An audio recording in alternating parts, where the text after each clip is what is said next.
అబ్రహాము ద్వారా దేవుని ఆశీర్వాదము ఎవరికి ఏ విధంగా అనేటటువంటి అంశాన్ని మనం చూస్తాం. డిస్పెన్సేషన్, కాలములు, యుగములు, మానవ చరిత్రను బైబిల్ చరిత్రకారులు, పండితులు దాన్ని విభజించారు. దాన్ని డిస్పెన్సేషన్ థియరీ లేకుంటే యుగముల సిద్ధాంతం అని పిలుస్తారు.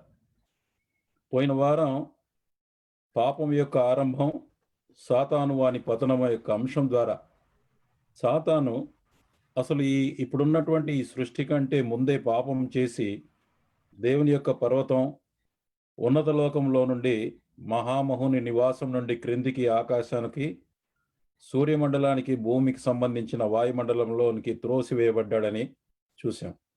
అయితే యేసు ప్రభు వారు వచ్చినప్పుడు AD 33లో తిరిగి వాని పక్షాన తీర్పు, మరి దేవుడు తీర్పు తీర్చి సిలువలో యేసు ప్రభు వారు వాడిని నిరాయుధుడిగా చేసి వాడిపై విజయం సంపాదించాడన్న సంగతి చూసాం.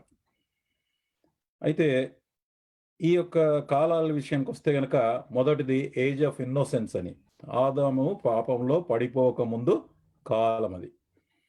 రెండవది మంచి చెడ్డల తెలివిని పొందుకున్న తర్వాత ఏజ్ ఆఫ్ గుడ్నెస్, అంటే వారి మంచితనము ద్వారా జీవించాలని దేవుడు వారి యొక్క మంచితనానికి వదిలిపెట్టారు. సుమారు 1600 సంవత్సరాల చరిత్రలో మనం చూస్తే గనక మనము వారి యొక్క చరిత్రలో వాళ్ళ యొక్క హృదయాలోచనలు అన్నీ కూడా పాపంతో నిండుకున్నాయని నోవా కాలంలో ఆ విషయం స్పష్టమైంది.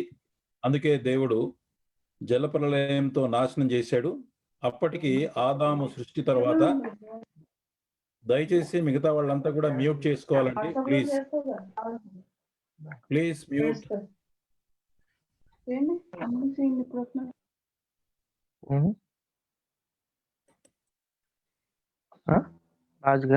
మీరు మ్యూట్ చేసుకుంటారా, లేకపోతే నేను మ్యూట్ చేస్తే కనుక అంతా పోతుంది, అందరికీ నష్టం అవుతుంది. సో దయచేసి మీరే వాలంటీర్గా మ్యూట్ చేసుకోండి.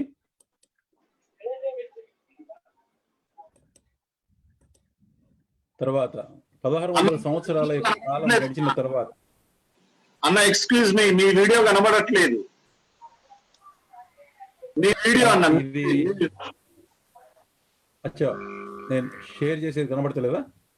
మీరు షేర్ చేసేది కనబడుతుంది కానీ మీరు కనబడట్లా. మీ వీడియో ఆన్ చేసుకోండి, షేరింగ్ కూడా కనబడుతుంది. Okay okay, I made a mistake somewhere.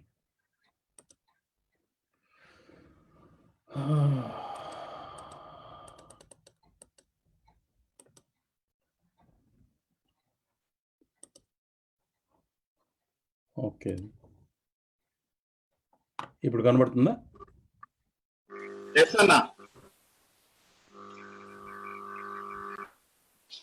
మీది షేరింగ్ ఒకటి పోయిందన్న మళ్ళీ. Okay, now it is okay అన్న. ఓకే, సో 1600 సంవత్సరాలు వారి యొక్క మంచితనం, మంచి చెడ్డలు తెలియగలిగినటువంటి దాంతో వాళ్ళు కాలం గడిపారు.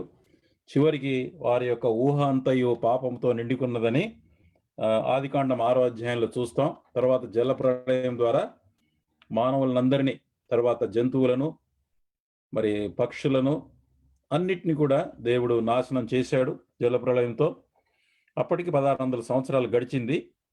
దాని తర్వాత నోవా అతనితో పాటు 8 మంది మళ్ళీ ప్రపంచంలో జనాభా మొదలై సుమారు 400 సంవత్సరాలు మానవ ప్రభుత్వం క్రమశిక్షణ ద్వారా కొనసాగింది. ఎందుకంటే జలప్రళయానికంటే ముందు ప్రభుత్వం ఏమీ లేదు, కేవలం వాళ్ళ మంచితనంతోనే ఎవరికి వాళ్ళు జీవించాల్సినటువంటి సందర్భం ఉండింది.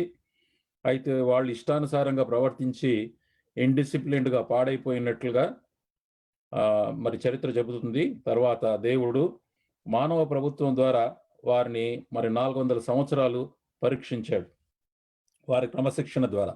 అయితే వారు మరి దేవునికి దగ్గర అవడం బదులు దేవునికి వ్యతిరేకంగా తిరుగుబాటు చేసి వాళ్ళు అంతా ఒక చోటనే ఉండి గోపురం కట్టి దేవుణ్ణి చేరాలనే తలంపుతో చెడు కార్యానికి ఏకమయ్యారు. దేవుడు వారి భాషలను తారుమారు చేసి చేయటి ద్వారా అంత చెదిరిపోయినటువంటి సంఘటన. కారణం ఏంటంటే, మొదట దేవుడు ఆశీర్వాదం ఇచ్చినప్పుడు మీరు ఫలించి అభివృద్ధి పొంది విస్తరించి భూమిని నిండించి దాన్ని లోపరుచుకొనుడి అని చెప్పాడు. అలా చేసే బదులుగా అంతా ఒక చోటనే ఉన్నారు. సో దానితో మరి దేవుడు మరి వాళ్ళందరినీ చెదరగొట్టాల్సి వచ్చింది. దాని తర్వాత 400 సంవత్సరములు గడిచేటప్పటికి క్రీస్తు పూర్వం 2000 వరకు వచ్చేసాం. అప్పుడు అబ్రహాము యొక్క పిలుపు దాన్ని యాత్రికుల ప్రయాణ కాలం, యాత్రికుల కాలం అనొచ్చు. ఏజ్ ఆఫ్ పిల్గ్రిమ్స్ అన్నారు. ఇది సుమారు 614 సంవత్సరాల కాలం జరిగింది. ఈ ఈ యొక్క యాత్రికుల యొక్క కాలంలోనే మనం ఇప్పుడు అబ్రహాం యొక్క చరిత్ర చూడని ఉన్నాం.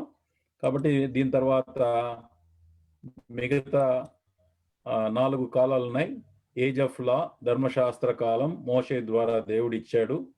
అది 1500 సంవత్సరాల చరిత్ర, ఇస్రాయేల్ యొక్క చరిత్ర, మరి చుట్టూ ఉన్నటువంటి ప్రపంచం యొక్క చరిత్ర మనం చూస్తాం.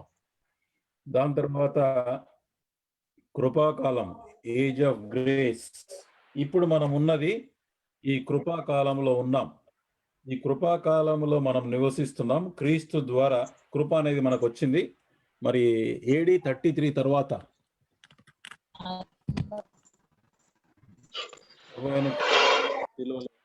మరణించడం ద్వారా మనకు దేవుని యొక్క కృపను లభించింది. ఆ కాలంలో మనం ఉన్నాం. ఇది ఇప్పటి వరకు 2000 సంవత్సరాలు గడిచింది. మళ్ళీ తర్వాత వచ్చేటటువంటి యుగమును క్రీస్తు యుగము, లేకపోతే గనక 1000 సంవత్సరాల మిలేనియల్ కింగ్డమ్ ఆఫ్ క్రైస్ట్ అంటాం. దాని తర్వాత 1000 సంవత్సరాల తర్వాత క్రీస్తు తన రాజ్యాన్ని తండ్రికి అప్పగించి మరి తండ్రి యొక్క నిత్యుడగు తండ్రి అయిన దేవుని యొక్క యుగము, మరి for ever and ever eternity ఉండేటటువంటి కాలం అది. ఇప్పుడు మరి ఇంతకుముందు చెప్పినట్లుగా పిల్గ్రిమ్స్, ఏజ్ ఆఫ్ పిల్గ్రిమ్స్ లో అబ్రహాం యొక్క చరిత్ర మొదలైంది. సో అబ్రహాం యొక్క చరిత్ర, అబ్రహాం యొక్క పిలుపు మొదట. సో అబ్రహాం అంటే అర్థం, అబ్రాము అంటే హెచ్చింపబడిన తండ్రి అని అర్థం. ఆ తర్వాత అబ్రాము అనే పేరును దేవుడు అబ్రహాముగా మార్చాడు. 17వ అధ్యాయం 5వ వచనంలో ఉంది. దాని అర్థం ఏంటంటే అనేకులకు తండ్రి. ఈ అబ్రాము ఊరు అనేటటువంటి ప్రాంతానికి చెందినవాడు. అది కల్దీయుల దేశం యొక్క మరి మూన్ సిటీ, మూన్ సిటీగా పేరు. మరి అంటే చంద్రుని యొక్క పట్టణం అది. అక్కడ చంద్రుని దేవునిగా ఆరాధించేవారు. అట్లు అబ్రహాము విగ్రహారాధన పట్టణంలో మరి విగ్రహారాధన వాతావరణంలో పెరిగాడు. అతని వయసు సుమారు 45 నుంచి 50 సంవత్సరాలప్పుడు దేవుడు మొదటి పిలుపునిచ్చాడు. ఇది మనకు అపోస్తుల కార్యం 7వ అధ్యాయం 3వ వచనంలో కనబడుతుంది. అక్కడ ఏమన్నాడంటే, మహిమగల దేవుడు ప్రత్యక్షమై నీవు నీ దేశమును నీ స్వజమును విడిచి బయలుదేరి నేను నీకు చూపింపబడబో దేశంలోకి రమ్మని అతనితో చెప్పాను. ఇది మొదటి పిలుపు. అంటే కనాన్ నుంచి ఊరు అనేటటువంటి ప్రాంతం నుంచి అతను మరి బయలుదేరటానికి మొదట పిలుపుగా మనం చూస్తాం. తర్వాత అయితే అక్కడ వరకు మరి కల్దీయ దేశం విడిచిపోయిన తర్వాత హారాను అనే ప్రాంతానికి వచ్చాడు. అంటే ఇటు రావాలంటే, కనాను దేశానికి రావాలంటే కనుక పెద్ద అరణ్యం గుండా, ఎడారి గుండా ప్రయాణం చేయాలంటే కుదరదు. కాబట్టి ఇలా పైకి ముందు నార్త్ వైపు వెళ్ళి అక్కడ హారాన్ నుంచి మళ్ళీ కిందికి సౌత్ ఇటువైపు తిరగాలి. అది మ్యాప్లో చూస్తాం. అది అక్కడ మరి అతను హారాన్లో వెళ్ళిపోయాడు. ఎందుకంటే తండ్రి వారితో పాటు ఉన్నాడు. మరి తండ్రి బహుశా అతను అక్కడే ఆగిపోయాడేమో. ఎందుకంటే హారాను అనేటటువంటి ప్రాంతము మరి బిజినెస్ సెంటర్గా ఉంది. ప్రపంచంలో మరి గొప్పగా వ్యాపారం జరిగేటటువంటి స్థలాల్లో హారాన్ అనే ప్రాంతం ఆ రోజుల్లో పెద్ద సిటీ. ఎలాగంటే మన బాంబే సిటీ ఎలాగా బిజినెస్ సిటీగా ఉంటుందో, మరి సింగపూర్ ఎలాగా బిజినెస్ సిటీగా ఉంటుందో అలాగా అంటే ఇక్కడ సముద్రం లేదు కానీ మరి వ్యాపార సిటీగా ఉన్నది కాబట్టి అక్కడికి వెళ్ళి అక్కడ ఆగిపోయారు.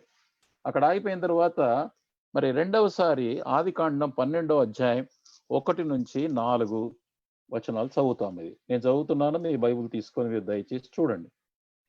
యెహోవా, నీవు లేచి నీ దేశము నుండి నీ బంధువుల యొద్ద నుండి నీ తండ్రి ఇంటి నుండి బయలుదేరి నేను నీకు చూపింపబో దేశమునకు వెళ్ళుము. నిన్ను గొప్ప జనముగా చేసి నిన్ను ఆశీర్వదించి నీ నామమును గొప్ప చేయుదును. నీవు ఆశీర్వాదముగా ఉందువు. నిన్ను ఆశీర్వదించు వారిని ఆశీర్వదించేదను, నిన్ను దూషించు వారిని శపించదను. భూమి యొక్క సమస్త వంశములను నీ యందు ఆశీర్వదించబడినని అబ్రాహాముతో అనగా యెహోవా అతనితో చెప్పిన ప్రకారం అబ్రాహాము వెళ్ళెను, లోతు అతనితో కూడా వెళ్ళెను. అబ్రాహాము ఆరాను నుండి బయలుదేరినప్పుడు 75 ఏండ్ల ఈడు గలవాడు, 75 years అప్పుడు. కాబట్టి హారాన్ నుంచి మళ్ళీ అతను అక్కడికి బయలుదేరి అక్కడ ఆ టైంలో దేవుడు చేసినటువంటి ఇచ్చిన వాగ్దానం ఏంటంటే, నేను నిన్ను గొప్ప జనముగా చేసి నిన్ను ఆశీర్వదించి నేను గొప్పగా చేస్తాను. నిన్ను ఆశీర్వదించే వారిని ఆశీర్వదించేదను, నిన్ను దూషించు వారిని చెప్పించదను అన్నాడు. భూమి యొక్క సమస్త వంశంలో నీ యందు ఆశీర్వదించబడినని అతనికి ఆశీర్వచనములు. మరి అతని ద్వారా, అబ్రహాము ద్వారా ప్రపంచాన్ని దేవుడు ఆశీర్వదించడానికి మరి దేవుడు ఏర్పాటు చేశాడు. అతను ఇది ఇక్కడ చూడండి, ఇక్కడ ఊరు అనేటటువంటి ప్రాంతం ఇక్కడ ఉంది.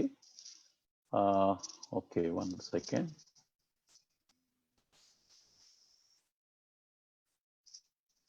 ఇక్కడ ఉంది ఊరు అనేటటువంటి ప్రాంతం. ఈ ప్రాంతం నుంచి ఇది ఇంచుమించు ఇది ఇరాక్కి సమీపంగా ఉన్నట్లుగా, ఇక పర్షియన్ సింధు శాఖ ఇక్కడ నుంచి బయలుదేరి తర్వాత అప్పటికి బబులోన్ ఫేమస్ కాదు, కానీ పట్టణం ఉంది, కానీ చాలా చిన్న పట్టణం అప్పుడు.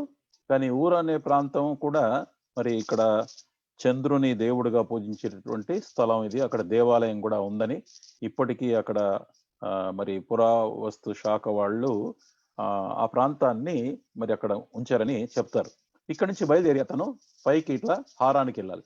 ఎందుకంటే ఇక్కడ నుంచి డైరెక్ట్ గా ఇక్కడికి రావచ్చు, ఇక్కడ నుంచి డైరెక్ట్ రావచ్చు, కానీ ఇక్కడ నుంచి రావాలి అంటే ఇదంతా మొత్తం చాలా కష్టమైన ఎడారి. ఇది దాటి రావాలంటే చాలా కష్టం కనుక వాళ్ళు ఇలాగా ఫస్ట్ ఇలాగా పైకి వెస్ట్ సైడ్ బయలుదేరి నార్త్కి వెళ్ళి మళ్ళీ నార్త్ నుంచి ఇలాగా కిందికి. సో అతను అక్కడ నుంచి ఫస్ట్ ఇక్కడికి వెళ్ళారు, హారాన్ దగ్గర ఆగిపోయారు. మళ్ళీ దాని తర్వాత నెక్స్ట్ ఇక్కడ నుంచి షెకేము ప్రాంతానికి వచ్చారు వాళ్ళు. ఓకే, షెకేము ప్రాంతంలో మనం చూడాలంటే కనుక ద్వితీయోపదేశకాండం 27వ అధ్యాయంలో చూస్తే ఈ 2 కొండలు mount of Gerizim and mount of Ebal అని మరి మోషే కాలములో వీళ్ళు ద్వితీయోపదేశకాండం 27వ అధ్యాయం 11 నుంచి 13 వచనాలు.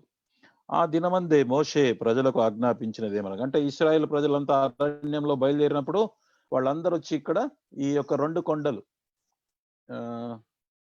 ఈ 2 కొండ, ఇటు పక్క ఒక కొండ ఉంది, ఇటు పక్క ఒక కొండ ఉంది, ఈ 2 కొండల మధ్య అందరు ఇశ్రాయేల్ ప్రజలు ఉండగా ఈ మౌంట్ గెరిజిమ్ కొండ మీద మరి ఆశీర్వచనాలు, మీరు యోర్దాను దాటిన తర్వాత షిమ్యోను, లేవి, యూదా, ఇశ్శాఖారు, యోసేపు, బెన్యామీను గోత్రముల వారు ప్రజలను గురించి దేవుని వచనములు పలుకుటకై గెరిజిము కొండ మీద నిలబడను. ఇగో ఈ కొండ అంటే అసలు ఈ మోషే కాలం కంటే ముందే ఈ ప్రాంతానికి షెకేం, ఇది షెకేం స్థలానికి మరి అబ్రహాం వచ్చినట్టుగా చూస్తాం. తర్వాత మోషే కూడా ఇక్కడ ప్రజలను తీసుకొచ్చాడు. 12 బెన్యామీను గోత్రముల వారు ప్రజలు. ఓకే, వర్స్ 13 రూబేను, ఇక్కడ ఏబాల్, రూబేను, గాదు, అషేరు, జబూలాను, తర్వాత దాను, నఫ్తాలి గోత్రముల వారు శాపవచనములు పలుకుటకై ఏబాలు కొండ మీద నిలవవలెను. సో ఈ 2 కొండలు కలిగినటువంటి స్థలం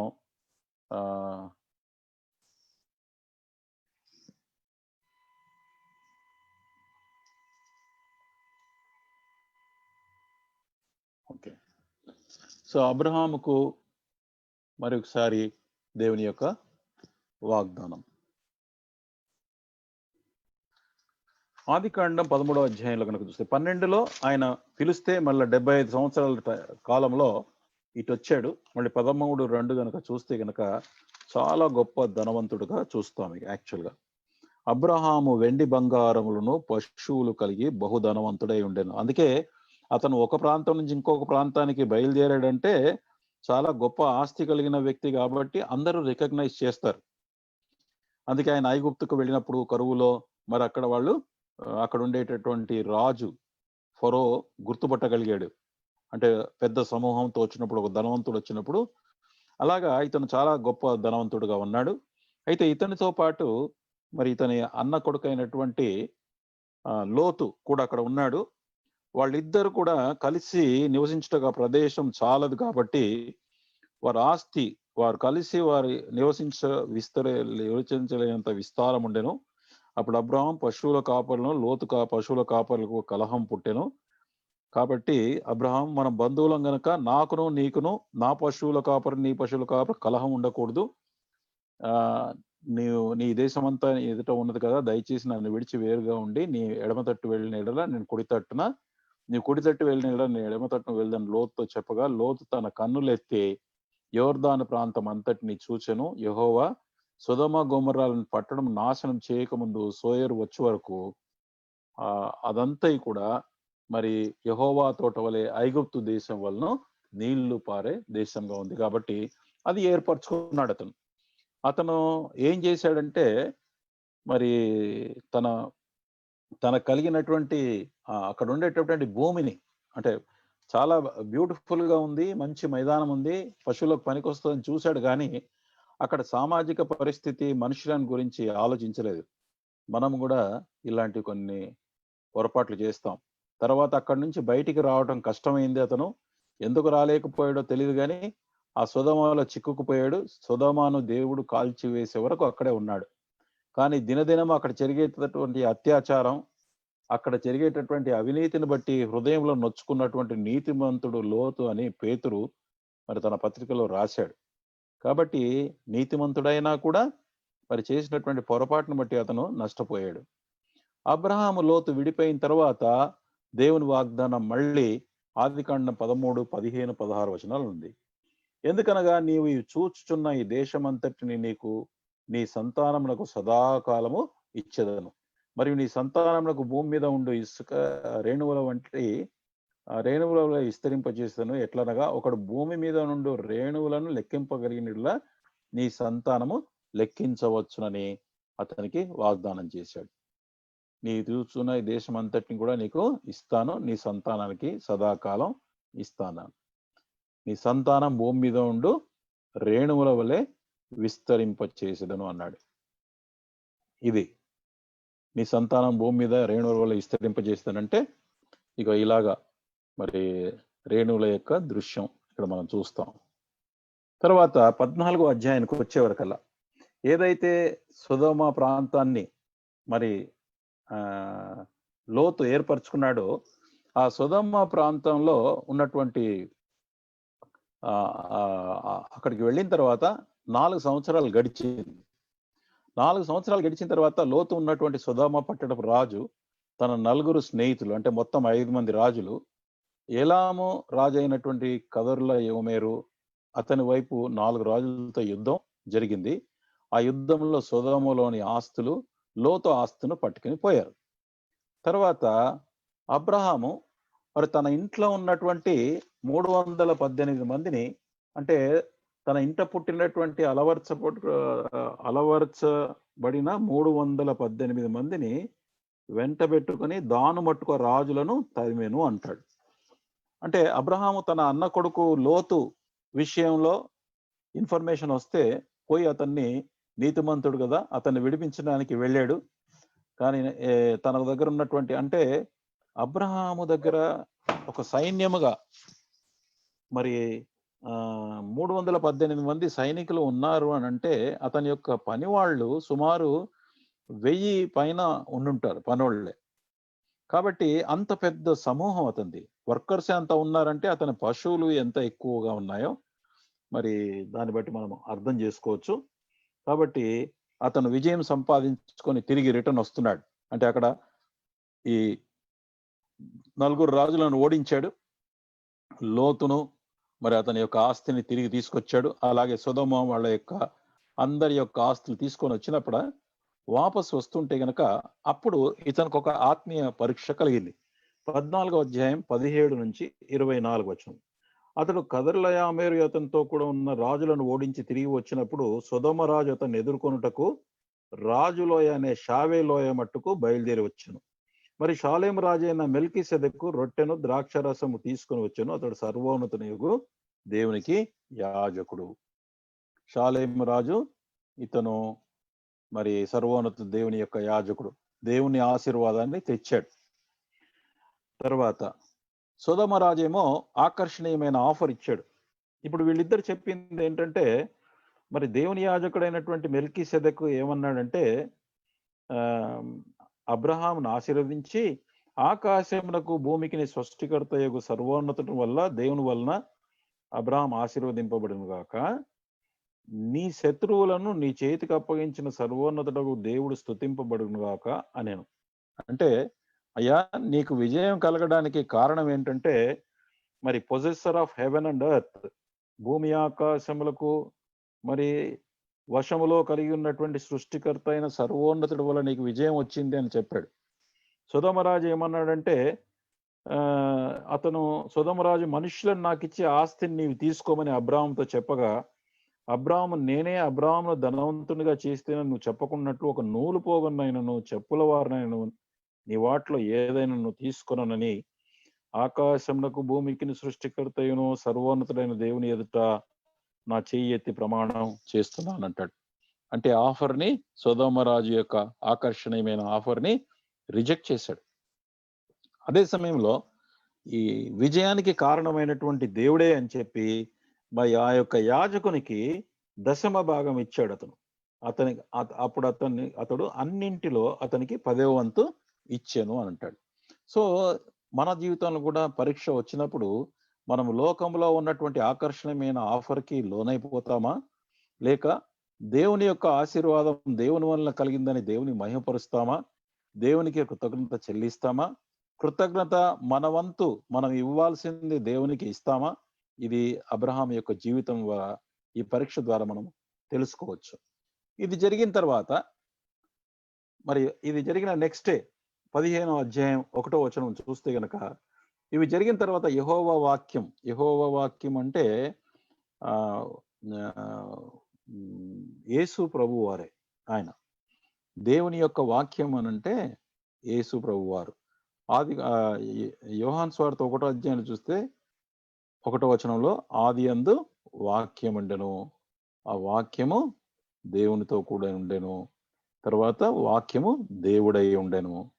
second person of the trinity, త్రిత్వంలో మరి 2వ వ్యక్తి అయినటువంటి యేసుక్రీస్తు ప్రభు వారే దేవుని యొక్క వాక్కు, యెహోవా వాక్కు. అందుకే దేవుణ్ణి ఎవరు చూడలేదు, కానీ మరి దేవుని యొక్క ప్రత్యక్షత, దేవుని కుమారుడైనటువంటి యేసుక్రీస్తు వారే యెహోవా వాక్కుగా ప్రత్యక్షమయ్యాడు. ఆయా కాలాల్లో ఒకవేళ దేవుడు గనక కనబడ్డాడు అని అంటే అది సెకండ్ పర్సన్, దేవుని కుమారుడైనటువంటి యేసుక్రీస్తు వారే ప్రత్యక్షమవుతూ వచ్చాడు.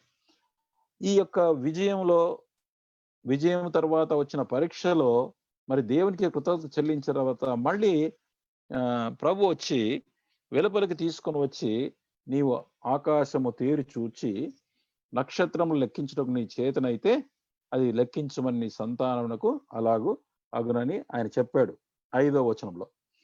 కానీ ఎందుకనంటే అప్పుడు 1వ వచనంలో చూస్తే గనక, అబ్రామా భయపడకము, నేను నీ కేడము, నీ బహుమానం అత్యధికమగును అన్నాడు. ఎందుకంటే అక్కడ సొదొమ రాజుది రిజెక్ట్ చేశాడు కదా, దేవుణ్ణే మహిమపరిచాడు. దేవునికి తన యొక్క 10వ భాగం ఇస్తే ఏమంటున్నాడు ఇప్పుడు, నేనే నీకు మరి బహుమానం అత్యధికం, అంటే నీ బహుమానం అత్యధికమగును, నేను నీకు కేడము, నిన్ను కాపాడేవాడిని నేనే, ఎప్పుడు రక్షిస్తాను అన్నాడు.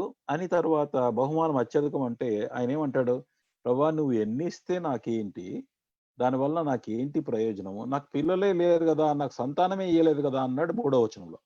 అప్పుడు సంతానం ఇవ్వకపోతే ఆ రోజులో ఉన్నటువంటి ఆచార ప్రకారంగా మరి ఎవరైతే ఇంటి యొక్క సేవకుడు దమస్కు ఎలియేజరు ఇంటి ఆస్తికర్తగును అంటే అతని యొక్క మరి సేవకుడుగా ఉన్నటువంటి నమ్మకమైనటువంటి వాడు ఇన్ఛార్జ్ గా ఉన్నటువంటి ఎలియేజర్ ఉన్నాడు కాబట్టి అతనే అవుతాడని అంటే ప్రభు అన్నాడు లేదు లేదు ఇదిగో 4వ వచనంలో యెహోవా వాక్యం అతని యుద్ధకు వచ్చి ఇతడు నీకు వారసుడు కాదు, నీ గర్భవాసంలో పుట్టబోచున్నవాడు నీకు వారసుడగనని. తర్వాత వెలుపలకు తీసుకొని వచ్చి నీకు ఆకాశ నక్షత్రం వైపు తేరి చూసి నక్షత్రం లెక్కించుటకు నీ చేతనైతే లెక్కించుము చెప్పి నీ సంతానం అలాగ అవునని చెప్పెను. 6వ వచనంలో అతడు యెహోవాను నమ్మెను, అది అతనికి నీతిగా ఎంచబడెను. సో ఇక్కడ మరి అతను ఈ 6వ వచనంలో ఏముందంటే మరి యెహోవాను నమ్మెను, అతనికి నీతిగా ఎంచబడను. ఇదే అపోస్తలుడైనటువంటి పౌలు కోట్ చేసి ఈ యొక్క అబ్రహాము దేవుని నమ్మెను, అది అతనికి నీతిగా ఎంచబడనని మరి పౌలు ఈ యొక్క వర్షను ఆధారం చేసుకొని ఈ యొక్క వాగ్దానాన్ని బట్టి చెప్పాడు. నమ్మాడు, మరి దేవుని నీతిగా అయిపోయిన తర్వాత 7వ వచనంలో మళ్ళీ ప్రభు నీవు ఈ దేశమును స్వతంత్రించుకున్నట్లు దాన్ని నీకు ఇచ్చుటకు కల్దీల ఊరను పట్టణం నుంచి నిన్ను యువతలకు తీసుకొని వచ్చిన యెహోవాను నేనే అని చెప్పినప్పుడు అతడు ప్రభువైన యెహోవా నేను దీన్ని స్వతంత్రించుకున్నదని నాకెట్లా తెలియను అన్నాడు. అరే ఇప్పుడే కదా నువ్వు నమ్మితివి, నేను సంతానం ఇస్తా అన్నా, మరి తర్వాత నువ్వు నమ్మావు, మరి ఇది ఎట్లా అవుతుందని మళ్ళీ అడుగుతున్నావు అని అంటే ఇక్కడ అబ్రహాం యొక్క డౌట్ కాదు, ప్రభువా నువ్వు చెప్పిన మాటకు నేను అక్షరాలను నమ్ముతున్నాను, దాంట్లో ప్రాబ్లమే లేదు. కాకపోతే ఇప్పుడు ఈ దేశమంతా నాకు ఇస్తా అన్నవే, నాకు ఎట్లా అర్థమవుతుంది అని అన్నాడు. అప్పుడు ఆ కాలంలో ఉన్నటువంటి విధానాన్ని ప్రకారంగా ప్రభు ఏం చెప్పాడంటే అప్పుడు ఆ రోజుల్లో జరిగేటటువంటి ఈ యొక్క కవెనెంట్ కట్టింగ్ అంటారు. ఆ దినమే అబ్రహాంతో దేవుడు నిబంధన చేశాడు. ఎట్లా అవుతుందనంటే ఆయన 3 ఏండ్ల పెయ్యను, 3 ఏండ్ల మేకను, 3 ఏండ్ల పొట్టేలను, ఒక తెల్ల గువ్వను, ఒక పావుర పిల్లను నా ఎద్దుకు తెమ్మని చెప్పాను. అతడు అవన్నీ తీసుకొని వాటిని నడుమకు ఖండించి దేని ఖండము దాని ఖండములకు ఎదురుగా ఉంచెను. మరి పక్షులను అతను ఖండింపలేదు. గద్దలు ఆ కలేబరంలోను వాడినప్పుడు అతడు అబ్రాహాం తోలివేసెను. క్రొద్దిగుంక పోయినప్పుడు అబ్రాహామును గాఢ నిద్ర పట్టెను, భయంకరమైన కటిక చీకటి అతని కమ్మగా. అప్పుడు ఆ టైంలో జరిగినప్పుడు ఇక్కడ ఉండేటటువంటి హిస్టరీ ఏంటంటే పురాతన కాలంలో తూర్పు దేశాల్లో 2 రాజులు ఒక నిబంధన చేసినప్పుడు ఈ ఆచారాన్ని పాటిస్తారు. వాళ్ళు దీన్నే కట్ ద కవెనెంట్ అంటారు ఇంగ్లీష్లో, లేక నిబంధన కోత అనే దీన్ని పిలుస్తారు. వారు కొన్ని జంతువులను మధ్యగా కోసి, అంటే కొందరు అడ్డంగా కొందరు నిలువుగా సగం చేస్తారు అని అంటారు. దీన్ని చేసి ఈ మధ్య భాగంలో వాటి యొక్క రక్తం ద్వారా ఈ మధ్యలో మరి దారి అనేది వాళ్ళు చేస్తారు. ఈ దారి ఏదైతుందో ఈ దారి ఏర్పడుతుంది. దారి ఏర్పడిన తర్వాత 2 రాజులు వారి చెప్పులు విడిచిపెట్టేసి వట్టి కాళ్లతో వాటి మధ్య ఉన్న రక్త దారిలో నడిచేవాళ్ళు. దీని ద్వారా వాళ్ళు ఏం చెప్తారంటే నేను చేసిన నిబంధన ప్రకారము జరిగించని ఎడల నేను కూడా ఈ జంతువుల వలె కోయబడి చనిపోదును గాక, దేవుడు కూడా నేను వాగ్దానం చేసినట్లు జరపకపోతే నన్ను ఈ చంపబడిన జంతువులతో సమానముగా చేయునుగాక అని వాళ్ళు అర్థం అన్నమాట. ఈ యొక్క నిబంధన అర్థం. అట్లు 2 రాజులు ఆ నిబంధనను వాగ్దానాన్ని చేసేవాళ్ళు ఆ రోజుల్లో. అయితే ఇక్కడ ఆసక్తికరమైనటువంటి విషయం ఏంటంటే అబ్రహాము జంతువులను కోసి ఆ నిబంధన ఆచారం ఏర్పాటు చేశాడు, కానీ అబ్రహాము వాటి మధ్య నడవలేదు. దేవుడు అబ్రహామునకు నిద్ర కలగజేసి ఆ నిద్రలో ఒక దర్శన రూపకంగా ఏమి జరుగుతుందో అతనికి చూపించాడు. ఇక్కడ మనం కనుక చూస్తే 17వ వచనంలో మరో ప్రొద్దుగుంకి కటిక చీకటి పడినప్పుడు రాజుచున్న పొయ్యి అగ్నిజ్వాల కనబడి ఆ ఖండముల మధ్య నడిచిపోయెను. ఏ స్మోకింగ్ ఫర్నెస్, రాజుచున్న పొయ్యి, ఏ బర్నింగ్ టార్చ్, అగ్ని జ్వాల ఖండముల మధ్య నడిచిపోయానంటే పాత నిబంధన కాలంలో ఇలాగి అగ్ని జ్వాల రాచున్న పొయ్యి దేవుని సన్నిధికి సూచనలు. అవి జంతువుల మధ్యనున్న రక్తదారిలో నడిచిపోయాను, అబ్రహాము నడవలేదు. దీన్ని ఏకపక్ష నిబంధన అనగా ఒక దేవుడే అన్ని వాగ్దానాలు చేశాడు. అబ్రహాము చేయవలసిన నిర్బంధము ఏమీ లేదు, ఎలాంటి బద్ధత లేదు అబ్రహాంకి. అతను కేవలం నిద్రిస్తున్నటువంటి సమయంలో జరిగింది. అంటే అర్థం ఏంటంటే అబ్రహాము విశ్వసించాడు కాబట్టి విశ్వాసం ద్వారా దేవుడు ఆ విశ్వాసానికి మెచ్చి, అందుకే నీతిమంతుడు విశ్వాస మూలముగా జీవించును అంటే అబ్రహాం వలె దేవుడు చెప్పినటువంటి మాటల్ని, వాగ్దానాలని నమ్మటమే మనం కూడా నేర్చుకోవాలి అబ్రహాం ద్వారా. ఈ నిబంధనను చేసినప్పుడు అబ్రహాంకు మాత్రం ఎలాంటి భద్రత లేదు. దేవుడే ఈ వాగ్దానం నెరవేరుస్తానని తన తోడని ప్రమాణం చేశాడు.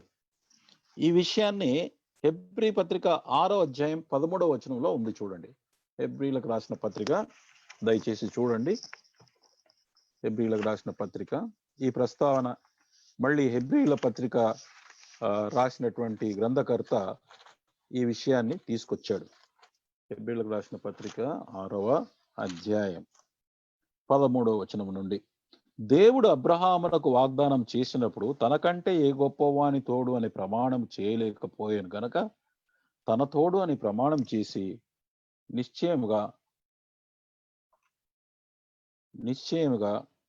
నేను నిన్ను ఆశీర్వదింతును, నిశ్చయముగా నిన్ను విస్తరింపదీతునని చెప్పాను. ఆ మాట నమ్మి అతడు ఓర్పు సహించి ఆ వాగ్దాన ఫలము పొందాను. మనుష్యులు తమకంటే గొప్పవాని తోడని ప్రమాణం చేతుడు వారి ప్రతి వివాదంలోనూ వివాదాంశంలో పరిష్కారం చేయనది ప్రమాణమే. ఈ విధముగా దేవుడు తన సంకల్పము నిశ్చలమైనదని ఆ వాగ్దానములకు వారసులైన వారికి మరి నిశ్చయముగా కనపరచవలనని ఉద్దేశించిన వాడై తాను అబద్ధమాడజాలని నిశ్చలమైన 2 సంగతులను బట్టి మన ఎదుట ఉంచబడిన ఇదే హెబ్రీలో రాసిన 6, 13, 18 చదువుతున్నాను. దాంట్లో 17వ వచనంలో, ఈ విధంగా దేవుడు తన సంకల్పం నిశ్చలమైందని వాగ్దానముకు వారసులైన వారికి మరి నిశ్చయముగా కనపరచవలనని ఉద్దేశించిన వాడవై అబద్ధమాడజాలని నిశ్చలమైన 2 సంగతులను బట్టి మన ఎదుట ఉంచబడిన నిరీక్షణను చేపట్టుటకు శరణాగతులమైన మనకు బలమైన ధైర్యం కలుగునట్టు ప్రమాణం చేసి వాగ్దానం చేస్తున్నాడు. 2 సంగతులు ఏంటి ఇక్కడ? అబద్ధమాడజాలని దేవుడు అతని యొక్క వాగ్దానాలు 2 విషయాలంటే ఏమర్థం చేసుకోవాలి? మొట్టమొదట దేవుని యొక్క వాగ్దానము లేక దేవుని యొక్క మాట. రెండవది ఏంటండి?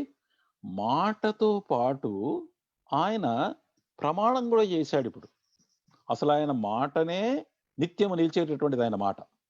యాక్చువల్గా దేవుని యొక్క మాట ఆయన యొక్క నామము కంటే గొప్ప చేశాడని కీర్తనలో రాయబడింది. కాబట్టి దేవుని యొక్క మాట ఎంత బలమైనదంటే ఒకసారి నోటి నుంచి బయలుదేరిన తర్వాత మళ్ళీ వెనక్కి వచ్చే ప్రసక్తే లేదు. అటువంటి వాగ్దానం చేసినటువంటి దేవుడు నోటి మాట చెప్పటమే కాకుండా తాను ప్రమాణం చేశాడు. అందుకే ఇక్కడ అంటాడు 2 సంగతులను బట్టి. అంటే ఈ 2 సంగతులను బట్టి ఏం చేశాడట? మన ఎదుట ఉంచినటువంటి నిరీక్షణ చేపట్టకు శరణాగతులమైనటువంటి మనము, ఆయన శరణు చూచినటువంటి మనకు బలమైన ధైర్యం కలిగినట్లు ప్రమాణం చేసి వాగ్దానాన్ని దృఢపరిచాడు. మొదట వాగ్దానం ఇచ్చాడు, దాని తర్వాత ప్రమాణం చేశాడు. అట్లు మనకు ధైర్యం కలిగినట్లుగా దృఢపరిచాడు అంటాడు. ఇదే యేసుక్రీస్తు ప్రభువారు తిరిగి మనకు హెబ్రీ 13:5లో ఏదైతే విషయాన్ని ఇక్కడ మనము హెబ్రీ 6వ అధ్యాయంలో నిశ్చయముగా నేను నిన్ను ఆశీర్వదింతును, నిశ్చయముగా నేను విస్తరించేస్తున్నానని చెప్పిన మాట 5వ అధ్యాయం 13 హెబ్రీ 13:5వ వచనం, ధనాపేక్ష లేని వారే మీకు కలిగిన వాటితో తృప్తి పొంది ఉందుడి, నిన్ను ఏమాత్రము విడువను, నిన్ను ఎన్నడను ఎడబాయనని ఆయననే చెప్పాను కదా. అంటే అబ్రహాముకు చేసినటువంటి వాగ్దానాన్ని క్రీస్తు వారు మళ్ళీ దాన్ని ఎక్స్టెండ్ చేసినట్టుగా, అంటే అక్కడ నుండి ఏదైతే అబ్రహాముకు చెప్పాడో ఆ వాగ్దానం మనకు వర్తించేటట్టుగా మరి ప్రభు వారు మరి ఇక్కడ జ్ఞాపకం చేస్తున్నాడు. నిన్ను ఏమాత్రము విడువను, ఎన్నడు ఎడబాయను, మీకు కలిగిన వాటితో తృప్తి పొంది ఉండండి. అంటే అర్థం, అయ్యా నాకు మరి జీతం తక్కువ ఉన్నది కదా అంటే ప్రభు ఏమంటాడంటే, నీకు జీతం తక్కువ ఉంటే ఆ జీతంతో పాటు నేనున్నాను, నీకు తోడుగా ఉన్నాను కాబట్టి నీవు ఏమాత్రం మరి దాని గురించి చింత చేయొద్దు, నేను నీ యొక్క జీవనం ఎట్లా గడవాలో అది నీకు నేర్పిస్తాను అన్నాడు. ఈ మధ్య సౌడ్ బక్సింగ్ గారి యొక్క సాక్ష్యము 1958 సంవత్సరంలో అమెరికాలో ఆయన చెప్పటం ఎంత బలం, మళ్ళీ ఒకసారి నాకు దాని విషయంలో అయినటువంటి ప్రోత్సాహం కలిగింది. ఆయన సేవకు వచ్చినప్పుడు 3 కండిషన్స్ ప్రభు చెప్పాడట. మొట్టమొదటిది ఏంటంటే, నీ తండ్రి యొక్క స్వాస్థ్యంలో, ఆస్తిలో, ప్రాపర్టీలో నువ్వేం తీసుకోవద్దు, వదిలేసేయాలి, సరెండర్. సెకండ్, నీకు కావాల్సినటువంటి ధన సహాయం అంటే ఎకనామిక్ సపోర్ట్ ఏదైనా నీకు ఏది కావాలో నువ్వు ఎవరితో చెప్పొద్దు, నువ్వు ఉత్తరం రాయొద్దు, హింట్ చేయొద్దు, నోటితో చెప్పొద్దు, నేనే నీ యొక్క అక్కర్లన్నీ కూడా తీరుస్తాను అన్నాడు. మూడో విషయం ఏంటంటే, నువ్వు ఏ సంస్థలో చేరొద్దు, నేను నీకు ఎలాగో గైడ్ చేస్తానో అలాగే మీరు నువ్వు నడుచుకోవాలని చెప్తే ఆ సేవకుని మరి దేవుడు మన దేశానికి ఒక గిఫ్ట్గా ఇచ్చాడు. బలమైనటువంటి ఆత్మీయ పరిచర్య జరిగింది. ఆయన సేవ కారణంగా అనేక మంది ప్రజలు దేవుని యొక్క రక్షణలోకి వచ్చారు. అనేక మంది అన్బిలీవర్స్, అనేకులు కూడా హిందువులు కానీ ముస్లిమ్స్ కానీ మరి ప్రభువులోకి వచ్చినటువంటి అనేక మందిని దేవుడు వాడుకుంటూ వచ్చాడు. కనుక మనకు ధనము డబ్బు కొరత ఉంటే కనుక ప్రభు ఏమంటాడు, నేను ఏమాత్రము విడువను అన్నాడు. అసలు నేను నీతోనే ఉన్నా కదా, you don't worry, look to me, నా వైపు చూడు అన్నాడు. తర్వాత ఏమంటాడు 6వ వచనంలో, కాబట్టి ప్రభువు నాకు సహాయుడు, నేను భయపడను, నరమాత్రుడు నాకేమి చెప్పగలడు అని మంచి ధైర్యం చెప్పగల వారమై ఉన్నాము. అంటే అర్థం ఏంటి? మనుషుల యొక్క భయం, వాడేమంటాడో వీడేమంటాడో, లేకపోతే మన బంధువులు ఏమనుకుంటారో వీళ్ళు ఏమనుకుంటారో అని చెప్పి మన మనుషుల యొక్క భయం ఎక్కువ ఉంటుంది దేవుని భయం కంటే కూడా. అటువంటి సందర్భాలు ప్రభు ఏమంటున్నాడంటే, ప్రభువు నాకు తోడుగా ఉన్నాడు కదా, నరమాత్రుడు ఏం చేస్తాడు అని ధైర్యంగా మనము చెప్పగల వారమై ఉన్నాము, అలాగూ చెప్పగలగాలి అంటాడు. కాబట్టి ఏదైతే వాగ్దానము అక్కడ చేశాడో అక్కడ మరి దానికి మళ్ళీ హెబ్రీ పత్రికలో మనం దాన్ని చూసాం. ఇక్కడ తర్వాత వెలుపలకు తీసుకొచ్చి ఆకాశ నక్షత్రాలు పోల్చినటువంటి ఈ పిక్చర్ చూస్తే, ఆకాశ నక్షత్రాల యొక్క పిక్చర్. తర్వాత ఇదే 13వ అధ్యాయంలో 15వ అధ్యాయంలో దేవుడు మరి అబ్రహాముకు చెప్పినటువంటి వాగ్దానం ఏంటంటే, ఐగుప్తు నది మొదలుకొని గొప్ప నది అయిన యూఫ్రటీస్ నది వరకు ఈ దేశం నీకు ఇస్తా అన్నాడు. అంటే ఇది ఐగుప్తు బార్డర్, ఇది ఈజిప్ట్ బార్డర్. ఇక్కడ యూఫ్రటీస్ నది ప్రవహిస్తుంది, ఇంత పెద్ద దేశాన్ని ఇస్తా అన్నాడు. దాంట్లో Syria, Iraq, Saudi Arabia, Jordan and Egypt లో కొంత భాగం కలిసి ఉంది. ఇటు టర్కీ కూడా ఉంది, లెబనాన్ కూడా ఉంది. ఇవన్నీ కూడా ప్రభు ఇస్తా అన్నాడు. కానీ ఇక్కడ చూస్తే గనక 2 పటాన్ని పోల్చాను. ఇక్కడ దావీదు పాలించినటువంటి దేశము అంటే ఇశ్రాయేలు రాజుగా ఈయన మ్యాక్సిమం చేశాడు. ఆయన దేవుడు వాగ్దానం ఇంత పెద్దమే ఉన్నది. ఇదే మ్యాప్ని ఇక్కడ తీసుకొచ్చి చూపించాను. ఇంకా చాలా ఉంది. ఇది రాబోనటువంటి కాలంలో దేవుడు నెరవేరుస్తాడు. అబ్రహాము కుమారుడుగా యేసుక్రీస్తు రాజ్య పరిపాలనకు వచ్చినప్పుడు మొత్తం కూడా ఇశ్రాయేలు యొక్క వశంలోకి మారిపోతుంది. ఇప్పుడు అతనికి దేవుని పిల్లలు లేరని వాగ్దానం వచ్చిన తర్వాత మరి 21వ అధ్యాయం 1 నుంచి 3 వచనాలు చూస్తాం. యెహోవా తాను చెప్పిన ప్రకారం శారాను దర్శించెను. యెహోవా తాను ఇచ్చిన మాట చొప్పున శారాను గురించి చేసెను.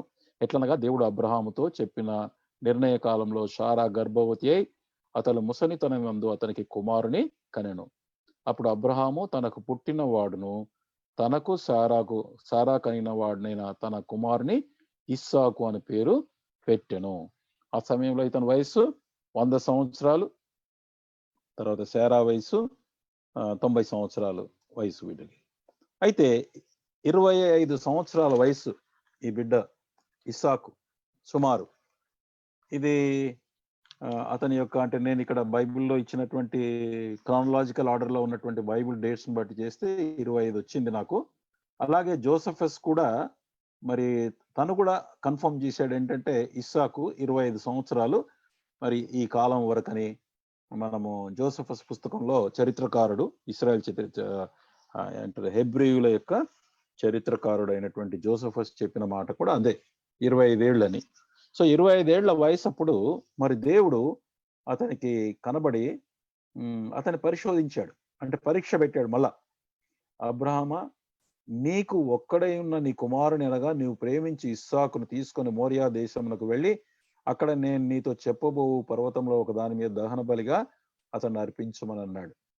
అతను అర్పించమనంటే అతను ఏం చేశాడండి, వెంటనే వాళ్ళ తెల్లవారుగానే మరి లేచి తన గాడిదను తర్వాత 2 పనివాళ్లను మరి తర్వాత ఇస్సాకును తీసుకొని బయలుదేరాడు. బయలుదేరుతుంటే మూడవ రోజున దూరం నుండి మరి తన పని వాళ్ళకి ఏం చెప్పాడంటే, మీరు ఇక్కడే ఉండండి, నేను ఇస్సాకు వెళ్ళి దేవునికి మొక్కి మళ్ళీ వస్తానని అన్నాడు. దహన బలికి కట్టెలు తీసుకుని తన కుమారుడు ఇస్సాకు మీద పెట్టి తన చేత్తో నిప్పును కత్తిని పట్టుకొని పోయిన వారిద్దరు కూడి వెళ్తుండగా ఇస్సాకు తన తండ్రి అయిన అబ్రహాంతో నా తండ్రి అని పిలిచినందుకు అతడు ఏమి నా కుమారుడు అంటే, అప్పుడు అతడు నిప్పును కట్టెలు ఉన్నావు కానీ దహన బలికి గొర్రెపిల్ల లేదని అడగగా అబ్రహాము, నా కుమారుడా, దేవుడే దహన బలికి గొర్రెపిల్లను చూచుకొనని చెప్పాను. అంటే హెబ్రీయులకు రాసినటువంటి పత్రికలో రాయబడినట్టుగా దేవుడు మృతులను సహితము లేపగలిగిన వాడు కాబట్టి, దేవుడు ఈ ఇస్సాకు ద్వారానే వాగ్దానం చేశాడు కాబట్టి, ఇస్సాకును ఒకవేళ నేను బలి ఇచ్చినా అతను తిరిగి లేపగలిగే శక్తి దేవుడికి ఉంది కాబట్టి, అందుకే ఆ ధైర్యంతో ఆ విశ్వాసంతో వెళ్ళాడని మనకు హెబ్రీ పత్రికలో దాని విషయంలో రాయబడి ఉంది. కనుక అట్లా వెళ్ళిన తర్వాత అతను మరి ఆ కట్టెల మీద మరి తర్వాత ఇస్సాకుని అతను బంధించేసి కత్తి పైకెత్తినప్పుడు ప్రభు ఆపుతాడు. ఆపి అబ్రహామా అబ్రహామా అన్నప్పుడు అప్పుడు ఆయన, ఈ చిన్నవారి మీద చేయి వేయకము, అతన్ని ఏమి చేయకము, నీకు ఒక్కడై ఉన్నటువంటి నీ కుమారుని నాకు వెనక తీయలేదు గనక నీవు దేవునికి భయపడేవాడని ఇందువల్ల నాకు కనబడుచున్నదని. అంటే లాస్ట్ గా తాను ఒక్కనగా ఒక కుమారుడైనటువంటి ముసలితనంలో పుట్టినటువంటి కుమారుని ఎంతగానో ప్రేమించిన కుమారుని ఇవ్వటానికి వెనక తీయలేదని చూసినప్పుడు దేవుడు ఎంతగానో అతని విషయంలో సంతోషించి తర్వాత అతనికి బదులుగా అక్కడ ఒక పొట్టేల్ని అతని మారుగా దహన బలిగా అక్కడ పొదల్లో చిక్కుకున్న చూశారు. ఆ పొట్టేలు తీసుకెళ్ళి అక్కడ ఆ పర్వతం మీద మరి బలి అనేది నెరవేరుస్తూ వచ్చారు. కాబట్టి ఇప్పుడు 16 ఇలాగ చెప్పిన తర్వాత, ఇలా జరిగిన తర్వాత ఇదేం చూపిస్తుందంటే, దేవుడు తన సొంత కుమారుని పాప శరీరాకారముతో ఆయన శరీరమందు మన పాపమునకు శిక్ష విధించెను. అంటే ఇస్సాకు యొక్క అర్పణము అనేది యేసుక్రీస్తు ప్రభు వారి యొక్క మరి రాబోనటువంటి కాలంలో మన విమోచనం కొరకు ప్రభు చేసేటటువంటి కార్యానికి సాదృశ్యంగా చూస్తాం ఇది. కాబట్టి అబ్రహాముకి ఏదైతే మరి చూపించాడో, అంటే విమోచనం కొరకు ఎలాగైతే గొర్రెపిల్ల బదులుగా మరి కుమారుని ఇమ్మన్నాడు, కుమారునికి బదులుగా మళ్ళీ గొర్రెపిల్లను ఏర్పాటు చేశాడో, అలాగే దేవుని గొర్రెపిల్లగా దేవుని కుమారుడైన యేసుక్రీస్తు ప్రభు వారే తిరిగి మరి భూలోకానికి వచ్చి చనిపోయారు. ఇది మనకు తెలుసు. అందుకే దేవుడు తన సొంత కుమారుని పాప శరీరాకారంతో పంపి ఆయన శరీరమందు పాపమునకు శిక్ష విధించెను అనుంది. నా ఇస్సాకు రాబోవు క్రీస్తు శిలువకు సూచన. ఈ రెండింటిని కంపేర్ చేశాను ఇక్కడ.